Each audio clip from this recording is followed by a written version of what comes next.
என்ன கேட்கிறாங்களோ அதை கொடுத்துருந்தாரு. இவரை பார்த்துட்டு சிவபெருமான் நினைக்கிறாரு, நீ என்ன கேட்டாலும் கொடுத்துருவியா, சரி நானே சிவன் அடியார் உருவத்துல வரைட்டு சிவன் வராரு, வந்து கேட்கிறாரு, நான் உன்கிட்ட ஒண்ணு கேட்பேன், நீ எனக்கு தருவியா அப்படின்ட்டு. உடனே இவர் சொல்றாரு, கேளுங்க நான் கண்டிப்பா தரேன் அப்படின்ட்டு. சரி எனக்கு உன்னுடைய மனைவி தான் வேணும் அப்படின்னு கேட்டோன்னே இவரும், நீங்க இதை கேட்டிருக்கீங்க, நான் உங்களுக்கு கண்டிப்பா தரேன், என்னுடைய மனைவியை நான் உங்க கூட அனுப்பி வைக்கிறேன் அப்படின்னு சொல்லிட்டு இவரும் அனுப்பி வைக்கிறாரு.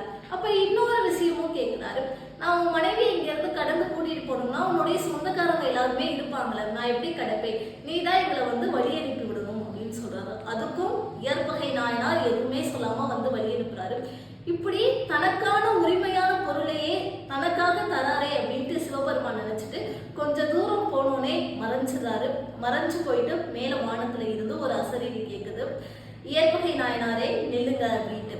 என்ன சொல்றாரு அப்படின்னா, உங்களுடைய பக்தி திறம் என்ன அப்படின்றத நான் பார்த்துட்டேன், உங்களுக்கு நானும் உண்மையாலும் காட்சி அளிச்சிருக்கோம் அப்படின்னு சொல்றாரு. இதுதான் பெரிய புராணத்துல இருக்கிற இயற்பகை நாயனார் புராணம். அடுத்து உங்களுக்கு என்ன புராணம் வேணும் அப்படின்றத கமெண்ட் பண்ணுங்க, லைக் பண்ணுங்க, ஷேர் பண்ணுங்க. பாய்.